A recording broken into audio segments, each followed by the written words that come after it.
Je vous propose de réaliser quelques tapas. Des tapas, il y en a de toutes les sortes. Aujourd'hui, je vous propose d'en réaliser 4 avec l'osso irati.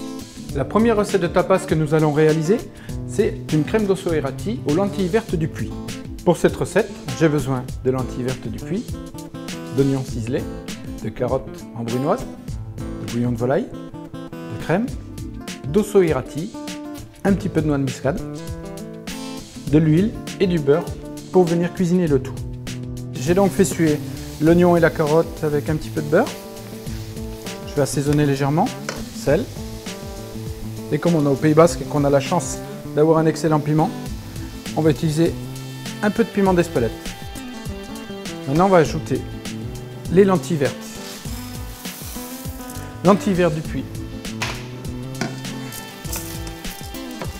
qui sont des lentilles qu'on ne fait pas tremper. Je verse la crème dans la casserole. Je vais donner une ébullition.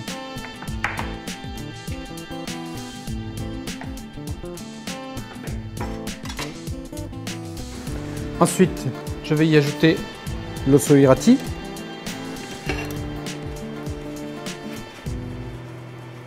Je vais mixer mon mélange de fromage et de crème au Thermomix pour obtenir quelque chose de très lisse, très liquide.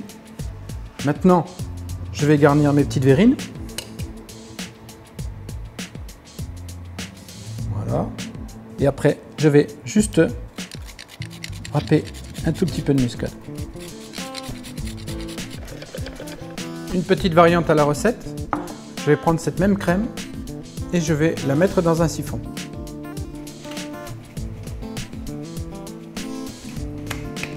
Je vais prélever un quart de lentilles avec un petit peu de bouillon pour en faire une petite crème de lentilles juste avec le jus de cuisson et la lentille.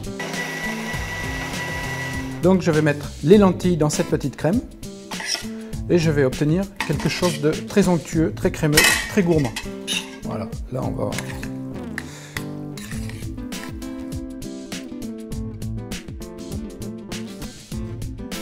J'ai récupéré mon petit siphon avec la crème d'osso irati et ensuite je vais venir avec cette crème au siphon,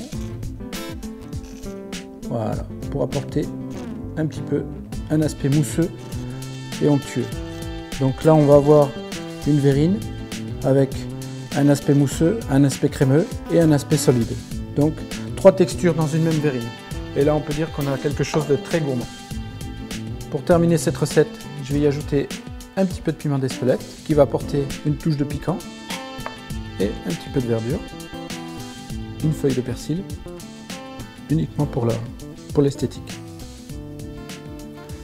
Et voilà.